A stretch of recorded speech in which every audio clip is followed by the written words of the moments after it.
Hello दोस्तों, आज हम आपके लिए लेकर आए हैं राजेंद्र कुमार शास्त्री जी की लिखी हुई एक अनोखी प्रेम कहानी का 21वां भाग। अगर आपने इस कहानी के पहले के 20 भाग नहीं देखे तो उनका लिंक मैंने इस वीडियो के डिस्क्रिप्शन बॉक्स में दे दिया है, आप वहां जाकर देख सकते हैं। तो चलिए आगे की कहानी शुरू करते हैं। कॉरिडोर में शाम होते ही भीड़ काफी हो गई थी, क्योंकि इस वक्त कई सारे पेशेंट आए थे।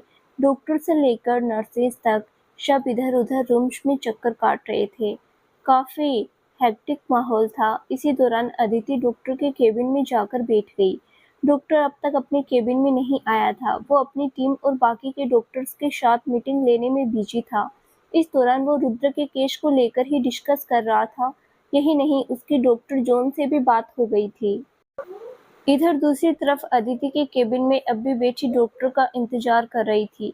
वो रुद्र के बारे में सोच सोचकर ही काफी परेशान थी। उसकी आंखों में आंसू बह रहे थे। उसने आज अगस्त्या से भी ज्यादा देर बात नहीं की थी। हालांकि उसने उसे ये नहीं बताया था कि रुद्र कोमा में चला गया है। उसने अपने पापा को लेकर सवाल जरूर किया, मगर उसने विदेश जाने का बहाना बनाया और खुद बोली कि वो वहाँ इसलिए है क्योंकि उनकी कंपनी को वो संभाल रही है, इसलिए तुम नानी के घर पर ही रहो। इस दौरान वो काफी भावुक हो गई थी, मगर उसे अपने बेटे के साथ साथ खुद को भी संभालना था, क्योंकि ये आसान तो किसी भी एंगल से नहीं होने वाला था।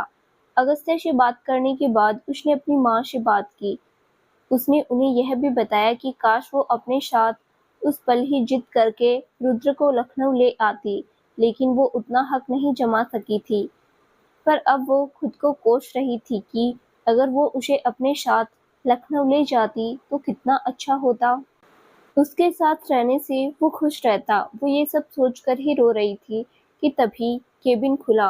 उसने जल्दी से अपनी साड़ी के पल्लू से आंखों को पोंछा। डॉक्टर उसके सामने था। Mrs Rathore, how are you? आप खुद जानते हैं डॉक्टर कि मैं कैसी हूँ, उसने उदास होकर कहा। अच्छा, लेकिन इस तरह से रोने से क्या आप मिस्टर राठौड़ को लड़ने के लिए प्रेरित कर सकेंगी? जिंदगी में लोग उनसे ही ज्यादा मिलना पसंद करते हैं जो हंसमुख होते हैं। क्या हूँ? जल्दी से तैयार होकर जाइए अपने दोस्त के पास। ये नहीं कह रहा हूँ कि अपने पति के पास जाइए। मुझे लगता है मिस्टर राठौड़ को अपनी उसी दोस्त की सबसे ज्यादा जरूरत है जो कभी बनारस में उसके साथ हुआ करती थी।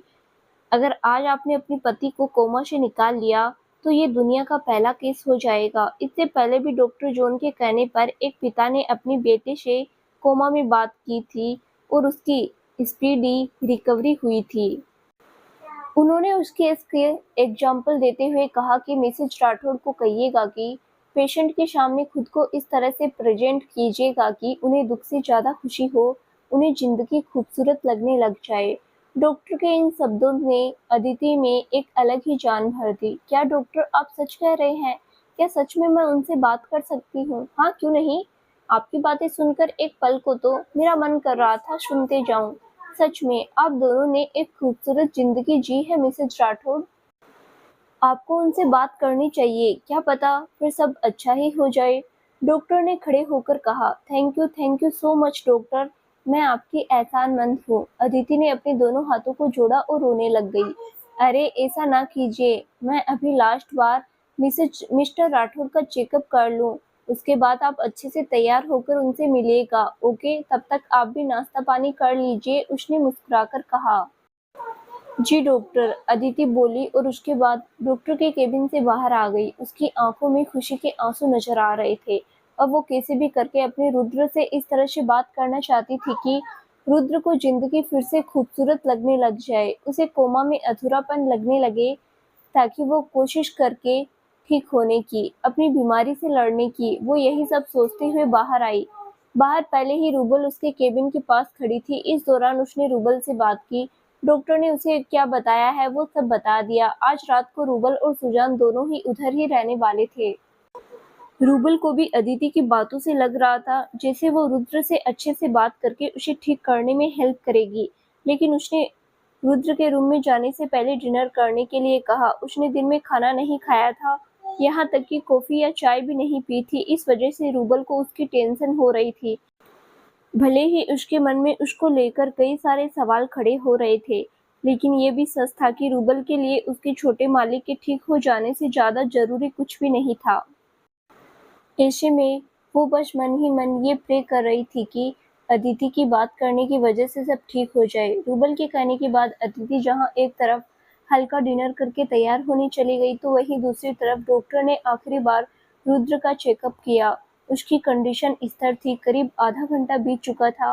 अब रात के करीब 9 बज रहे थे। बाहर इमरजेंसी वार्ड में फिलहाल काफी भीड़ थी। कई सारे नए केसेज आ रहे थे, जिनमें एक्सीडेंट के सबसे ज्यादा थे। किसी का हाथ जख्मी हो चुका था तो किसी का पैर, तो कुछ तो मरने वाली स्थिति में थे। हॉस्पिटल एक ऐसी जगह होती है जहां अक्सर जिंदगी और मौत के बीच कई सारे लोग जूझ रहे होते हैं। किसी की जिंदगी कितनी अनमोल है, अगर इसका पता लगाना हो तो इंसान को हॉस्पिटल चले जाना चाहिए। एक अदद जिंदगी के तरसते पेशेंट, एक अच्छी खबर को तरसते पेशेंट के परिवार वाले और अपने पेशेंट को पुनः जिंदगी में लौटा देने के लिए भरसक प्रयास करने वाले डॉक्टर्स, सब सबके सब किसी के मरने से लेकर जिंदा रहने की छोटी सी उम्मीद के बीच जो महीन सा गैप होता है, उसमें समाये रहते हैं। हालांकि डॉक्टर्स और नर्सेज के लिए ये एक आम बात होती है। वे लगभग अपनी पूरी जिंदगी ही उस थोड़े से गैप के बीच बिता देते हैं। इस दौरान किसी को वो भारी मन से कहते हुए दिखाई देते हैं कि वी आर सॉरी, हम पेशेंट को बचा नहीं सके, तो कभी मुस्कुराकर कहते हैं शुक्र है पेशेंट अब खतरे से बाहर है और कुछ ही दिनों में हम पेशेंट को छुट्टी दे देंगे। और परिवार वाले इन्हीं दो वाक्यों में अक्सर दूसरे वाक्य को ही सुनना पसंद करते हैं, बशर्ते वो परिवार वाले माया और नयनतारा जैसे ना हो तो। इस दूसरे वाक्य का महत्व इतना होता है कि लोग अगर पेशेंट में थोड़ी सी भी जान बची हो तो भी वे डॉक्टर से यही सुनना चाहते हैं, लेकिन होता वही है जो भगवान को मंजूर होता है। जैसे कि आज ही देख लो, क्या कभी अदिति ने सोचा भी था कि ऐसा कुछ हो जाएगा? जो रुद्र उसको हर छोटी छोटी बात के लिए परेशान किया करता था, अचानक से उसने जिंदगी न जीने तक की कसम खा ली थी। लेकिन वो हार मानने वालों में से नहीं था। उसने हर बार रुद्र को बचाने की कोशिश की। आज वो वही तो बताने वाली थी, उस अधूरे सच को पूरा करने वाली थी जो रुद्र को पता भी नहीं था। लेकिन उसे शुरुआत उन पलों से करनी थी जो उन दोनों ने साथ में जिए थे। वो यही सोचते हुए रुद्र के रूम में घुसी, जिसके बाद नर्स ने दरवाजा बंद कर दिया। उसकी आंखों में आंसू थे। बाहर का शोर बिल्कुल भी अंदर सुनाई नहीं दे रहा था। अदिति ने उसको देखा तो उसे बहुत बुरा लग रहा था। उसने कभी भी नहीं सोचा था उसके रुद्र की ये हालत हो जाएगी। उसको डॉक्टर ने वेंटिलेटर पर डाल रखा था। वेंटिलेटर मशीन से होने वाली टीटी की आवाज अदिति के दिल की धड़कनों को भी बढ़ा रही थी।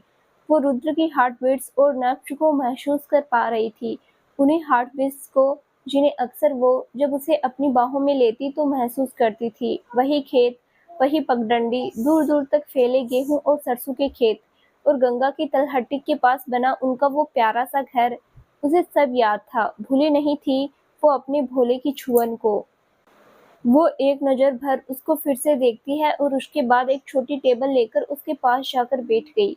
उसकी कंडीशन पर उसे रोना आ रहा था, लेकिन उसने खुद को हिम्मत दी और अपने कांपते हुए हाथ से उसके हाथ को अपने हाथ में लेने के लिए बढ़ाया। उसने जैसे ही उसको अपने हाथ में लिया, रुद्र की नब्ज तेज हो गई। मशीन से टीटी की आवाज आने लगी, मानो वो डर गया हो। तभी उसने भोले से कहा, डर लग रहा है भोले? तेरी अदिति से डर लग रहा है तुम्हें? तो आ जाओ मेरे पास, मेरे सीने से लग जाओ, फिर नहीं लगेगा तुम्हें डर। किसी भी साये को तुम्हारे पास आने भी नहीं दूंगी मैं। फिर ना तुम्हें वो काले भयानक साये नजर आएंगे भोले, और ना ही कभी तुम डरोगे। उसने उसके हाथ को चूमते हुए कहा। अगले ही पल उसकी नब्ज स्थिर हो गई। अदिति की आंखों से आंसू टपक कर उसके हाथ पर जा गिरे। वो उसके हाथ से उसकी नब्ज को अच्छे से महसूस कर पा रही थी। वो उसके ऊपर नीचे होते चेस्ट को भी देख पा रही थी। मतलब जब उसने पहले उसके हाथ को छुआ था तो वो काफी डर गया था, लेकिन जैसे ही उसने प्यार से उस भोले नाम से बोला, उसको काफी अच्छा लगा था। वो समझ गई थी उसे अब कंटिन्यू करना चाहिए। भोले, कहाँ हो तुम? खो गए ना कहीं दूर इस भागदौड़ भरी जिंदगी में? खुद को तुमने रुद्र प्रताप सिंह राठौड़ बनाने की पूरी कोशिश की, लेकिन सच कहूँ तो तुम्हारी अदिति को तुम्हारा भोलापन ही पसंद है। इसीलिए नहीं कि मैं तुम्हें धोखा दे सकूं। अगर यही देना होता तो पगले कभी भी दे सकती थी तुम्हें। याद है एक बार तुम्हें तेज बुखार था। उस रोज मेरे घर पर मुझसे मिलने के लिए नहीं आ पाए थे।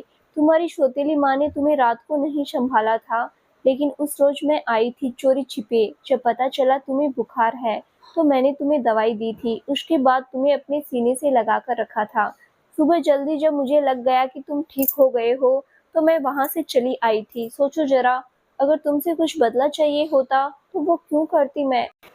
और मेरा क्या फ़ायदा था रे पगले?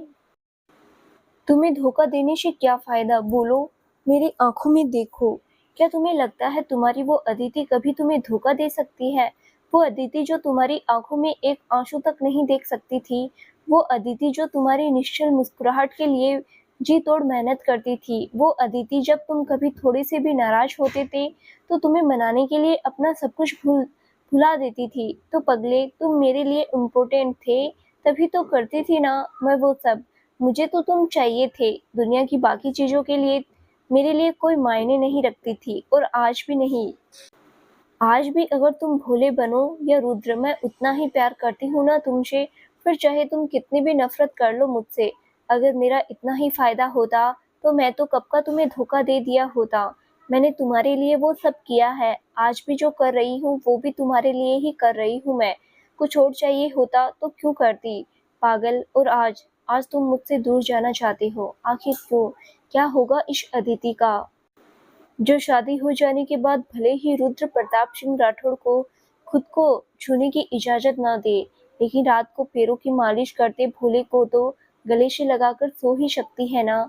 पगले, अगर तुम्हें कुछ हो गया तो इस अदिति का क्या होगा, जिसने तुमसे मिलने के लिए 7 साल, पूरे 7 साल तुम्हारा इंतजार किया, और जब मिले तो भी क्या खूब मिले। पर कोई शिकायत नहीं मुझे तुमसे। मैं जानती हूँ तुम्हारे दिमाग में बहुत से सवाल कौनते हैं तुम्हारी अदिति को लेकर, लेकिन मैंने जवाब देना मुनासिब नहीं समझा था, क्योंकि तुमने कभी भोले बनकर जानने की कोशिश ही नहीं की, क्योंकि तुम्हें लगता है तुम रुद्र ही ठीक हो। आखिर शहर जो ठहरे, दहाड़ मारने वाले बड़े आए, बेस्ट हो। अरे क्या खाक बेस्ट हो? अगर हक होता ना तो तुम्हें पीट पीट कर शेर से बिल्ला ना बना दिया होता, तो मेरा नाम अदिति सी नहीं। वो गुस्से में बोलते बोलते रोने लग गई। इस बार फिर उसके बोलने की वजह से उसकी नब्ज ऊपर नीचे होने लगी। एक पल के लिए तो अदिति डर गई थी, लेकिन बाद में जब उसकी नब्ज ठीक हो गई तो उसने बड़े ही प्यार से उससे कहा, अच्छा सॉरी ना पगली, अब नहीं डांट रही। नाराज बहुत जल्दी हो जाते हो, जरा हाथ दो मुझे अपना। वो इतना कहते कहते उसके हाथों को उठाती है और उसके बाद उनको चूमती है। उसने जैसे ही किस किया उसकी हार्ट बीट्स तेज हुई, तो वहीं अगले ही पल फिर स्थिर हो गई। तुम मेरी हर बात सुन रहे हो ना? मुझे अब पता चल चुका है। I love you, I really love you Bhole. तुम ना सच्ची में बहुत बेकार हो गए हो। अपनी अदिति को परेशान करने लिए खुद को देखो क्या हाल कर लिया। जबकि तुम्हें अच्छे से पता है मेरा हाल क्या हो जाता है जब तुम्हें कुछ भी हो जाता है। तो आखिर इतना तंग क्यों करना होता है तुम्हें, बोलो? उसने फिर से रोते हुए कहा, और उसके बाद उसने उसके हाथ को चूमा। इस दौरान वो सोच रही थी वो उसे उन्हीं पलों में लेकर जाए जहां उन्होंने अपनी सबसे अच्छी जिंदगी जी थी। वो यही सब सोचते हुए उसके हाथ को अपने गले से लगा लेती है और उसके बाद मुस्कुराकर बोली, एक बात कहूँ भोले, तंग आ गए हो ना इस जिंदगी से? ये लोग सब बेगाने से लगते हैं ना? पता है मुझे तुम भी यही सब सोच रहे हो। मैं सब समझती हूँ तुम अभी क्या सोच रहे हो, लेकिन सबको बेगाना मत समझो। मैं तुम्हारी अपनी हूँ, जिस पर तुम हक जमा सकते हो, डांट सकते हो, गुस्सा भी कर सकते हो, धक्का देकर पटक भी सकते हो। लेकिन फिर भी ये अदिति तुम्हारे साथ होगी हमेशा, क्योंकि मैं जानती हूँ बाहर से भले ही तुम कितना ही शख्स बनने की कोशिश कर लो, लेकिन अंदर से तुम नारियल जैसे हो। अब बोलोगे घिसा पीटा डायलॉग मार रही हो, तो ठीक है ना, तुम सिखा देना ना नई नई बातें, बस मेरे साथ रहो। क्या चलोगी मेरे साथ उसी दुनिया में फिर से? क्यों ना हम वहीं रहे, उसने मुस्कुराकर कहा। उसने उसके हाथ को अपने सीने से लगा रखा था और रोए जा रही थी। इस दौरान रुद्र की नब्ज भी काफी ऊपर नीचे हो रही थी। चलो चलते हैं। चलो, क्या बताओगे? नहीं, कहाँ चले? स्कूल? उस आम के पेड़ के नीचे, उन खेतों में, मेरे घर की छत पर। ना, एक काम करते हैं, सुबह स्कूल जाते वक्त का बताऊं? नहीं, फिर तो हमें स्कूल जाने की जल्दबाजी होगी ना, तो आराम से बात नहीं कर सकेंगे। वापस आते वक्त का बताऊं? हाँ, ये बढ़िया रहेगा। हम स्कूल से आते वक्त की जगह पर चलते हैं, दोनों ही। वो जाड़ी की शाम, सूरज डूब रहा होगा। मैं तुम्हें बोल रही होंगी, जल्दी पेडल मारो ना साइकिल के पागल, आगे कच्चा आएगा, फिर साइकिल रुक जाएगी। ये बेस्ट रहेगा। चलो फिर, बिना वेट किए मेरा हाथ पकड़ो और मैं तुम्हें जादू से फुर करके वहां पहुंचा दूंगी। भरोसा कर मेरा, सच्ची कह रही हूँ, चल ना। उसने मुस्कुराकर कहा और उसके बाद उसके गले से लगा लिया। इस दौरान वो फूट फूट कर रोने लगी। वो उन्हीं पलों में अब खो जाना चाहती थी। वो जानती थी अब रोने का वक्त नहीं है, बल्कि उसके रुद्र को संभालने का वक्त है।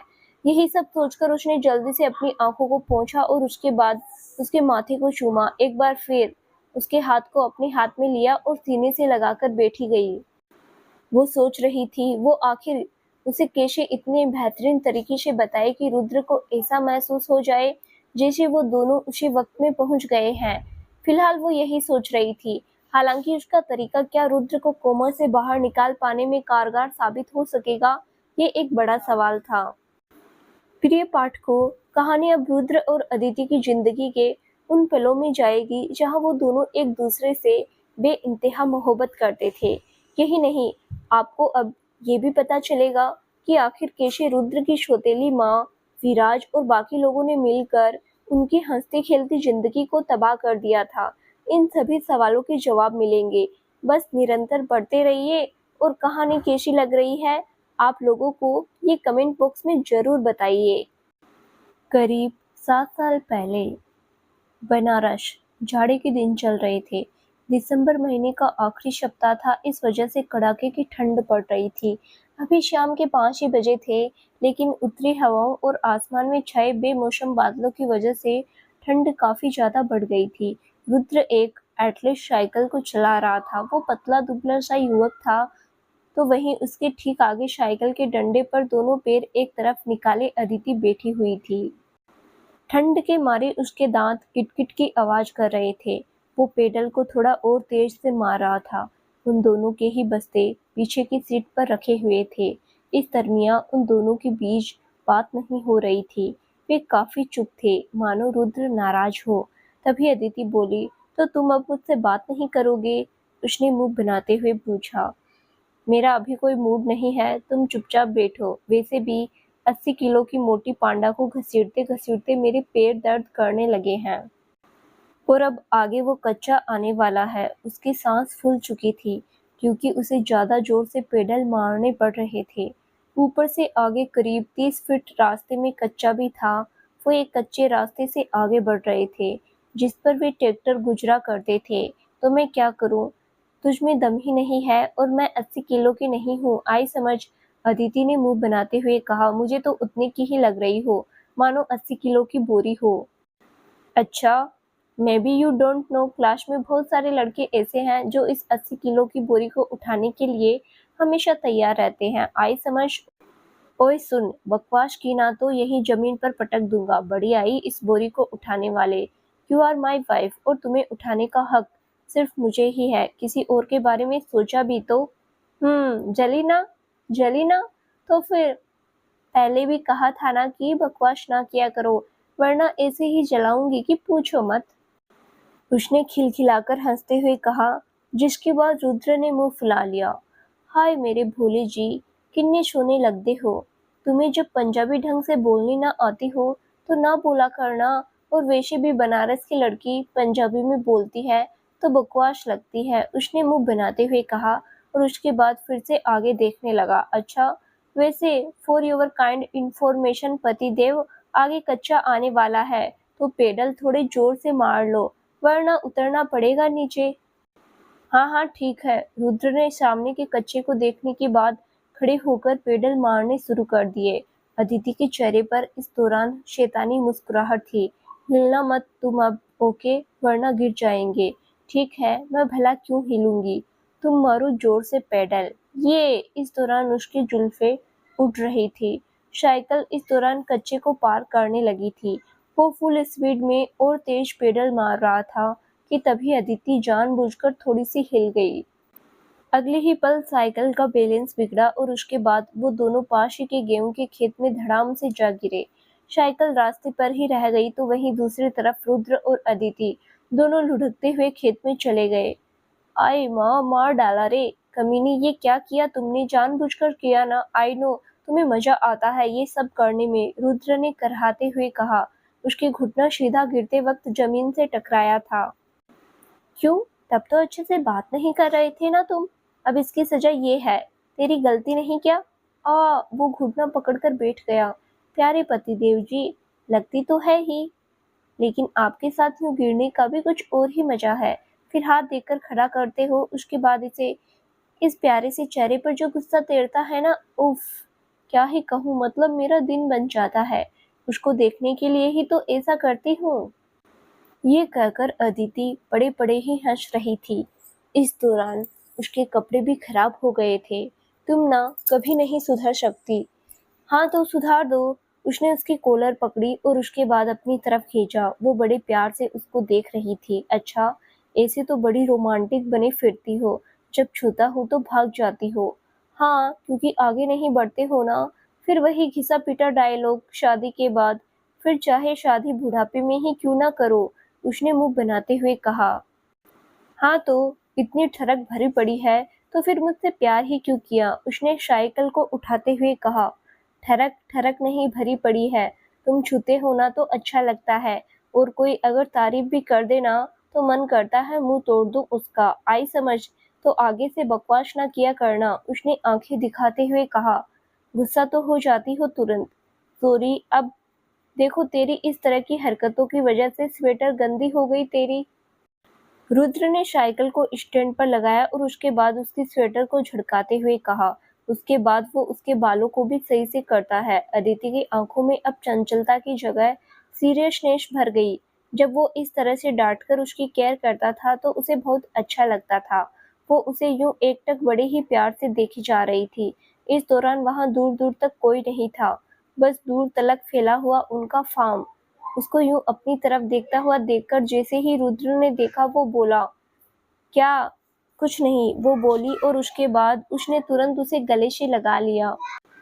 आई लव यू, इस तरह से अचानक से उसके गले लग जाने के चलते रुद्र ने अपने हाथों को रोक लिया। उसने भी उसे अपनी बाहों में भर लिया और मुस्कुराकर माथे पर किस करके बोला, बहुत प्यारी लग रही हो, लेकिन हरकतें देखो तेरी। हाँ तो तुम्हारे साथ बदमाशी नहीं करूंगी तो किसके साथ करूंगी? मेरे प्यारे भोले, हट। तू ना इस तरह से बोलती है तो बड़ा अजीब लगता है, जैसे मेरे इस नाम का मजाक बना रही हो। अगर मजाक ही बनाना होता तो ये नाम ही क्यों देती? तुम भोलेनाथ को पूजते हो और मैं तुम्हें। मेरे भोले तो तुम ही तो हो, ऊपर से उनकी ही तरह भोले भी हो, उसने प्यार से उसकी आंखों में देखते हुए कहा। अब बस करना, एक ही बार में सब बोल देगी। तुम्हारी ये बातें कई बार सोचने पर मजबूर कर देती है। डर लगता है मुझे। ये सब मत बोला कर मेरे लिए, मुझे भगवान मत बनाया करो खुद का, उसने फिर उसे डांटते हुए कहा। तो अगर इतना ही डर लगता है तो फिर जल्दी से शादी कर लो ना मुझसे। उसके बाद एक प्यारा सा लड़का और फिर एक लड़की, 2 बच्चे करेंगे, खूब एंजॉय करेंगे। और हाँ, हनीमून पर चाहे जहाँ ले जाना, लेकिन एक बात जान लो, हमारा एक प्यारा सा घर पहाड़ों पर तो होना ही चाहिए, जहाँ खूब ठंड पड़ रही हो, बर्फ गिर रही हो, और फिर मैं तुम्हारे साथ रजाई में दुबकी हुई सोऊंगी। वो बोले जा रही थी तो वहीं दूसरी तरफ रुद्र उससे अलग होकर उसके और अपने बस्ते को उठाकर फिर से साइकिल के पीछे वाली सीट पर सही से रखता है। उसके बाद मुस्कुराकर बोला, तुम्हारे ख्वाब, उफ। कभी तो तुम कहती हो कि तुम्हें सर्दियाँ बेकार लगती है क्योंकि तुम्हें ठंड बहुत लगती है। हाँ, बेकार लगती है क्योंकि तुम हर वक्त नहीं होते ना मेरे पास। बस 24 घंटे में मुश्किल से 2-4 बार गले लगाने का मौका मिलता है। जब शादी हो जाएगी तो फिर तो पास ही रखूंगी ना हर वक्त, फिर सर्दी ना लगेगी मुझे। ओ तो ये बात है, उसने अपनी गर्दन को इस तरह से हिलाते हुए कहा मानो वो उसका मजाक बना रहा हो।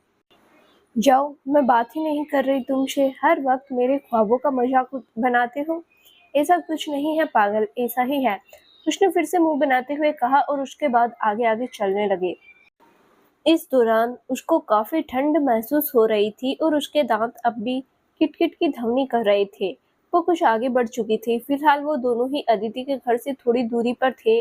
तो वहीं अदिति के फार्म के बाद रुद्र का फार्म पड़ता था। उसका घर उससे करीब 1 किलोमीटर की दूरी पर था। आसमान में इस दौरान बादल और घने होने लगे थे। वो दोनों कुछ ही देर में उस कच्चे को पार कर लेते हैं और उसके बाद रुद्र फिर से साइकिल पर बैठते हुए बोला, चलो आओ अब मुंह ना फुलाओ। अच्छा, बड़े आए। मुझे कोई बात नहीं करनी। तुम्हें मैं नल्ली ही लगती हूँ हमेशा भोले। खुद तो जैसे बड़े शयाने हो। अरे अब नाराज ना हो। जल्दी से बैठ, बारिश शुरू हो सकती है। फिर मेरे लिए घर जाना काफी मुश्किल हो जाएगा यार। अच्छा तो चलो जाओ ना, अगर इतनी ही लेट हो रहे हो तो। और हाँ, अब से मैं खुद साइकिल ले लूंगी पापा को कहकर। अच्छा, पर खड़ी साइकिल खटारा हो जाएगी मैडम, जब चलाना ही नहीं आएगा तो। यही करते हुए उसने हंसते हुए कहा, तुम ना बहुत बेकार हो। तुम इसीलिए साइकिल नहीं चलाने सिखाते ना, ताकि मैं तुम पर निर्भर हो जाऊं? नहीं, इसलिए ताकि तुम मेरे साथ आओ, मेरे आगे बैठकर हवा के साथ जब तुम्हारी जुल्फें उड़कर मेरे मुंह पर गिरती रहती है तो वो पल मेरे लिए सबसे सुकून भरा होता है पागल। पेडल मारते वक्त जानबूझकर जब मैं तुमसे टकराता हूँ तो बहुत अच्छा लगता है। तुम जब बदमाशी करती हो ना और उसके बाद मुझे जानबूझकर नीचे गिराकर हंसती हो तो उस मुस्कान के लिए मैं तुम्हें साइकिल चलाना नहीं सिखाता हूँ। रुद्र ने इतना कहा और उसके बाद उसकी बाह पकड़कर उसे साइकिल पर बैठा दिया। वो कुछ आगे चले ही थे कि तभी बारिश स्टार्ट हो गई। ओ तेरी, जल्दी करो हम भीग जाएंगे, अदिति ने कहा। रुद्र ने उसके बाद जल्दी जल्दी पेडल मारने शुरू किए। वो कुछ ही देर में अदिति के घर पर पहुंच गए। उसने जल्दी से साइकिल को एक टेन सीट के नीचे पार्क किया और उसके बाद बोला, उफ भीग गए यार। इस दौरान रुद्र और अदिति दोनों ही काफी भीग गए थे। वो ठंड के मारे कांप रही थी। जल्दी से इधर आओ बेटा, तुम लोग तो काफी ज्यादा भीग गए हो, इधर आओ। उसकी माँ ने उन्हें आवाज देकर अलाव की तरह बुलाया, जिसके बाद वो दौड़कर वहां पहुंचे। अरे नूपू, ओ नूपू, बेटा जल्दी से तौलिया लेकर आओ, तुम्हारी दी और रुद्र भीग गए हैं। उसकी माँ ने बाहर से ही आवाज लगाई, जिसके बाद नूपुर दौड़ते हुए बाहर आई। उसने अपने हाथ में एक तौलिया ले रखा था और उसने रुद्र को पकड़ाते हुए कहा, लो आप तौलिया ले लो। अरे मुझे देती, इसको दिया है, बहन हूँ मैं तेरी। तो मैं तो इन्हें ही दूंगी, उसने मुंह बनाकर कहा। अभी वो 15 साल की ही थी और 10th में पढ़ रही थी। इधर अदिति उसका इस तरह का बिहेवियर देखकर अपनी माँ से ठुनठुनाकर बोली, यार माँ, इस कचरे को हमारे घर में फिर से क्यों बुला लिया? इसको मामा के यहाँ ही भेज देती, पता नहीं क्यों आई है। तो क्यों ना आती दी, ये घर अकेला आपका थोड़ी ही ना है। बड़ी आई, और वैसे भी अभी मेरी छुट्टियां चल रही है, सो आऊंगी ही ना। उसने इतना कहकर मुंह बनाया। अदिति जहां अभी बनारस में स्थित अपने फार्म हाउस में ही अपने माता पिता के साथ रहती थी, तो वहीं दूसरी तरफ नूपुर अपने मामा के यहाँ लखनऊ में रहकर पढ़ाई कर रही थी। विंटर वेकेशन होने के चलते वो बनारस आ गई थी। उन दोनों के बीच इस दौरान हल्की नोकझोंक हुई थी। हालांकि ये नोकझोंक हमेशा प्यार वाली ही हुआ करती थी। रुद्र ने उन दोनों के लड़ने के दौरान अंदर जाकर कपड़े बदल लिए। उसने अदिति के पापा के कपड़े ले लिए थे, तो वहीं दूसरी तरफ अदिति भी थोड़ी देर बाद अपने कपड़े बदलकर आ चुकी थी। इस दौरान बाहर अब बारिश जोरदार होने लगी थी। अदिति की माँ ने उसकी तरफ देखते हुए कहा, बेटा वैसे तो कल से तुम्हारा भी स्कूल नहीं है ना, मतलब विंटर वेकेशन पूरी हो जाएगी। आज बारिश हो रही है तो तुम यहीं पर ही रह जाना ना।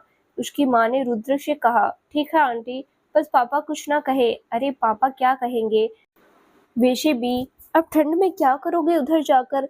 कल तेरे कपड़े भी सूख जाएंगे तो आराम से चले जाना, किताबें तो तेरी है ही इधर। उन्होंने फिर प्यार से कहा, हाँ सही कह रही हूँ मोम, वैसे भी इसको कुछ हो गया, इसकी प्यारी स्टेप मदर इसका ख्याल रख ही लेगी। अदिति ने मुंह बनाते हुए कहा, तुम कहना क्या चाहती हो? कुछ नहीं, वो बस ऐसे ही। तुमने कपड़े चेंज कर लिए हो तो मेरे लिए एक कप चाय बना दोगे क्या? है ना, मुझे ठंड लग रही है और तुम्हारे हाथ की चाय मुझे बहुत पसंद है। कितनी बेशरम हो गई हो ना अदिति तुम, अकल नहीं है जरा सी भी। ऐसे कौन बोलता है, ये हमारे घर के मेहमान के जैसा है। उसकी माँ ने आंखें दिखाते हुए कहा, अरे मम्मा तुम भी ना, वैसे भी ये मेरी भोली है, बनाकर लाएगा ना? और हाँ नुपुर, तुम भी जाओ इसके साथ। हम नहीं जा रहे कहीं भी, हम तो यहीं पर ही बैठेंगे। क्यों, सही कहा ना जीजू? उसने धीमे से फुसफुसाते हुए कहा। ये सब सुनकर उसके चेहरे पर मुस्कुराहट आ गई। बना लो ना प्लीज, तुम बहुत अच्छी चाय बनाते हो। अदिति ने प्यारा सा मुंह बनाते हुए कहा, जिसके बाद रुद्र बोला, ठीक है, ये हुई ना बात, जाओ जाओ जल्दी से जाओ। अरे बेटा, मैं बना लाती ना। नहीं आंटी, एक ही तो बात है, वैसे भी मुझे ये सब पसंद है।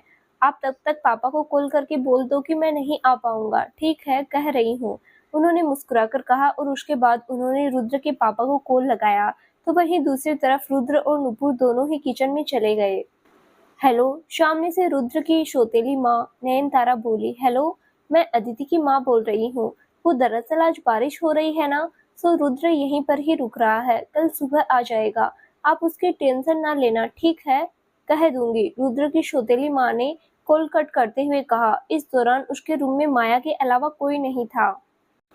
टेंशन? अरे टेंशन तो मेरे दुश्मन भी ना ले उसको लेकर। मैं जितनी बार भी इस सपोले को देखती हूँ मुझे गुस्सा आ जाता है। कितनी बार मैं इसे मारने की कोशिश कर चुकी हूँ, लेकिन हर बार ये बच जाता है। मेरी समझ में नहीं आ रहा, ये अपने साथ ऐसी कौन सी किस्मत लिखवा कर लाया है जो मेरा हर बार खाली चला जाता है। उसकी सौतेली माँ ने क्रोधित होकर कहा। इस दौरान उसे बहुत बुरा लग रहा था। वो अपने दांतों को भींचते हुए बोली। तो वहीं दूसरी तरफ माया के चेहरे पर भी गुस्सा साफ नजर आ रहा था। वो अपनी माँ से बोली, मॉम, मुझे ये भी समझ नहीं आ रहा है, आखिर कैसे मारेंगी आप उसे? सब होगा सब, बस मुझे सोचने दो। इस बार का मेरा वार खाली नहीं जाने वाला, मुझे कुछ अच्छा सा प्लान बनाना पड़ेगा। उसने माया से कहा। आपका प्लान हर बार ऐसा ही होता है मॉम, कभी कुछ होता है कभी कुछ, लेकिन ये रुद्र मरता नहीं। समझ नहीं आ रहा कब उसकी जायदाद मेरे नाम होगी। माया के मन में भी रुद्र को लेकर जहर भरा हुआ था। वो फिलहाल दिल्ली से पढ़ाई कर रही थी। रुद्र को भी दिल्ली भेजने के लिए उसके पापा ने कहा था, लेकिन उसने साफ मना कर दिया था। अगर वो दिल्ली जाता तो अदिति से दूर हो जाता, वो ऐसा नहीं चाहता था। वैसे भी रुद्र बनारस के स्कूल में भी काफी अच्छे से पढ़ाई कर रहा था, और यही वजह थी कि उसके पापा ने उसका स्कूल नहीं बदलवाया था। ऊपर से उसका 12वीं था, तो फिर स्कूल बदलने का कोई मतलब भी नहीं था। कॉलेज में उसे दूसरी जगह भेजा जा सकता था, यही सोचकर भी उन्होंने उसे वहीं पढ़ने की इजाज़त दे दी थी। माया को रुद्र से अच्छी फैसिलिटीज मिल रही थी, उसे पढ़ाई अच्छे स्कूल से करने को मिल रही थी, लेकिन बावजूद इसके वो पढ़ाई में उतनी होशियार नहीं थी। तो वहीं रुद्र जानबूझकर जमीन से जुड़ा हुआ रहना चाहता था। उसके पापा ने उसे मोटरसाइकिल दिलवाने की बात कही, तो रुद्र ने ये कहते हुए मना कर दिया था कि उसके लोकल स्कूल में जितने भी बच्चे आते हैं वो उतने पैसे वाले नहीं हैं। ऐसे में अगर वो बाइक लेकर जाएगा तो वो स्टैंडर्ड वाला दिखेगा, जो कि वो नहीं चाहता। स्कूल का माहौल वो कभी बिगाड़ना नहीं चाहता था, क्योंकि उसके बाइक लेकर जाने पर स्कूल में पढ़ने वाले हर गरीब बच्चे भी फिर अपने माता पिता से बाइक की डिमांड करते। यही नहीं, उसे अदिति के साथ साइकिल पर जाना भी काफी अच्छा लगता था। लेकिन दूसरी तरफ माया और उसकी माँ नयनतारा एक ऐसे इंसान से नफरत कर रही थी जो नफरत डिजर्व नहीं करता था। वो उसे मारने का प्लान बना रही थी, लेकिन उसकी किस्मत हर बार उसका साथ दे जाती थी। हालांकि इस बार माया की माँ के दिमाग में जो आइडिया था, उसे देखते हुए ऐसा लग रहा था जैसे इस बार वो सफल हो जाएगी। तो वहीं दूसरी तरफ रुद्र इस बात से अनजान अदिति के साथ क्वालिटी टाइम स्पेंड कर रहा था। उसे कुछ नहीं पता था उसे मारने का प्लान बनाया जा रहा था। हालांकि ये तो वक्त ही बताने वाला था कि नयनतारा अपने प्लान में सक्सेसफुल हो पाती है या नहीं। रात के करीब 12 बज रहे थे। उस वक्त अदिति अपने कमरे में गहरी नींद में सोई हुई थी। उन सब ने खाना खाने के बाद कुछ देर मस्ती की, फिर सोने चले गए थे। रुद्र अदिति के ही बगल वाले कमरे में सो रहा था। अदिति के कमरे में नुपुर सो रही थी। यूं तो दोनों जब एक साथ होती थी तो बहुत लड़ती थी, लेकिन जब बात एक दूसरे से प्यार करने की आती थी तो दोनों ही उतना ही करती। यही वजह थी कि रात होते ही बिस्तर पर दोनों गुत्थम गुत्था होकर सोई हुई थी। ठंड की वजह से अदिति को गहरी नींद आई हुई थी कि तभी अचानक से उसके कानों पर किसी की चुपकियों की आवाज सुनाई पड़ी। इतनी रात को इस तरह की आवाज सुनकर वो चौंक कर उठी। उसे जाग आ चुकी थी। ऐसे में उसने नुपुर को अच्छे से रजाई उठा दी। वो आवाज अब भी आ रही थी। उसने आहिस्ता से अपने कमरे का दरवाजा खोला और जैसे ही बाहर आई उसने देखा इस तरह की अजीब सी रोने की आवाज कहीं और से नहीं बल्कि रुद्र के कमरे से आ रही थी। उसने झट से उसके कमरे का दरवाजा खोला। सामने रुद्र बिस्तर पर रो रहा था। भोले, वो बोली तो वो चौंक गया। उसने जल्दी से अपनी आंखों को पोंछा। क्या हुआ? तुम रो रहे थे? कुछ नहीं, बस ऐसे ही। उसने अपने इमोशंस छिपाने की कोशिश की, लेकिन अदिति समझ चुकी थी कि वो रो रहा था। उसने उसके हाथों की तरफ देखा। उसने अपने हाथ में कुछ ले रखा था। मुझे दिखा, तेरे हाथ में क्या है? उसने उसके हाथों की तरफ अपना हाथ जैसे ही बढ़ाया, रुद्र ने छिपाने के लिए पीछे की तरफ कर लिया। क्या क्या है इसमें? जल्दी से अपना हाथ दिखाना। कुछ नहीं बाबा। कुछ कैसे नहीं है? ये है ना मम्मा की फोटो। उसने देखा उसके हाथ में उसकी माँ की तस्वीर थी। मम्मा की याद आ रही है ना? अदिति ने उसकी ठुड्डी को ऊपर की तरफ किया तो देखा उसकी आंखें नम थी। वो आज बुरा लगा था जब मोम का कॉल नहीं आया कि मैं आ क्यों नहीं रहा। अगर मम्मा होती तो खुद चलकर आ जाती इधर। तभी वो फबक पड़ा। ए पागल है क्या? तो क्या हुआ? मम्मा नहीं है? मैं हूं ना। उसने उसे अपने सीने से लगा लिया। तुम कौन सी मम्मा हो बाबा? हूँ मैं मम्मा। पागल कहीं के, रोती नहीं ऐसे। अरे मम्मा तो तुम्हें ऊपर से देखती है ना, तुम्हारे साथ ही तो है वो। पर वो साथ तो नहीं है ना अदिति, उसने एक बच्चे की तरह रोते हुए कहा। साथ ही है, भले ही वो कैसे भी क्यों ना हो। वैसे भी मैं हूं ना। तुम मेरी साथी हो, माँ नहीं। कैसे नहीं हूँ माँ? जब तुम रोते हो तो मैं ऐसा ही महसूस करती हूँ। भले ही तुमसे छोटी हूँ, इवन जब तुम डांट लगा देते हो तो बुरा भी लगता है, लेकिन जब तुम कुछ अचीव करते हो ना तो मम्मा के जैसे प्राउड फील होता है कि हाँ, सच में मेरे बेटे ने ही कुछ अचीव किया है। फिर तुम्हें सीने से लगा लेने का मन करता है, जी भर के दुलार करने का मन करता है। मुझे नहीं पता मैं ये सब क्यों फील करती हूँ बाबा, लेकिन हाँ, तुम इतना जान लो, ये मेरी सच्ची फीलिंग्स है। ऐसे में जब तुम ये सब फील करते हो तो बुरा लगता है कि भला मेरे होते हुए तुम ऐसा कैसे महसूस कर सकते हो। क्या हुआ मम्मा नहीं है तो? तुम्हारा जब भी मन करे मेरे सीने से लग जाया कर, आखिर मैं हूं ना। उसने रुद्र को बड़े ही प्यार से समझाते हुए कहा। इस दौरान वो उसके बालों को सहला रही थी, तो वहीं रुद्र उसके सीने में दुबका हुआ था। इस दौरान वो उसकी बगल में बैठ गई। तुम अकेले नहीं हो। कोई तुम्हें प्यार करे या ना करे, मैं सदा करूंगी, हर तरह से करूंगी। जब तुम्हें दोस्त की जरूरत होगी मैं तुम्हारी दोस्त बन जाऊंगी। जब तुम्हें माँ की जरूरत होगी तब मैं माँ, और जब साथी की जरूरत होगी तब साथी। जब एंजॉय करना होगा तो मेल फ्रेंड की तरह भी तुम्हारे साथ खूब मस्ती करूंगी। तुम जो बोलोगे वो करूंगी, लेकिन तेरे आंसू मुझसे देखे नहीं जाते भोले, फिर बुरा लगता है। आगे से कभी मत रोना। जब भी मम्मा की याद आए मुझे गले से लगा लेना।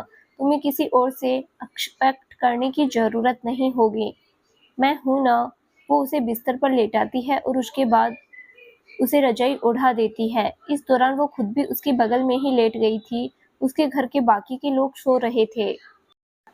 ऐसे में उसने उसके बगल में लेटने के बारे में एक बार भी सोचा नहीं। हालांकि फिर भी अदिति को इस बात से कोई फर्क नहीं पड़ता था कि उन्हें कोई साथ देख लेगा तो क्या सोचेगा।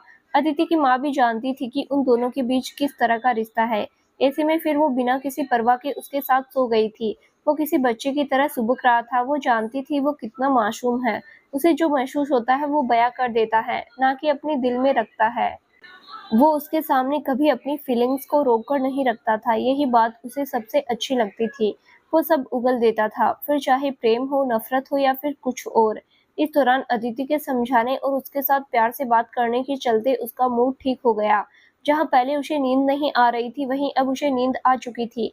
लेकिन फिर भी अदिति उससे अलग नहीं हुई थी। उसका खुद का मन नहीं कर रहा था कि वो उससे अलग हो जाए। यही तो खास बात थी ना पागल तुझमें, जो तुम्हें सबसे अलग बनाती थी, तुम्हें भोले बनाती थी। तुम भले ही दुनिया के सामने अपने जज्बात कभी बयां नहीं करते थे, लेकिन जब मेरी बात आती तो सब खोल कर रख देते। फिर चाहे मैं कुछ भी क्यों ना सोचूं तुम्हारे बारे में। आज भी वो पल याद है जब मैंने तुम्हें अपने सीने से लगाया था। मैं सुबह तक तेरे साथ ही सोई रही। तुम्हारी हर धड़कन को मैंने महसूस किया था। तुम्हें प्यार से अपने बच्चे की तरह पूरी रात एकटक देखती रही थी मैं। ऐसा लगा था जैसे तुम्हारा और मेरा कोई खास रिश्ता हो। उस रोज सच कह रही हूँ, मैंने एक पल के लिए भी अपने लाइफ पार्टनर के रूप में नहीं सोचा था।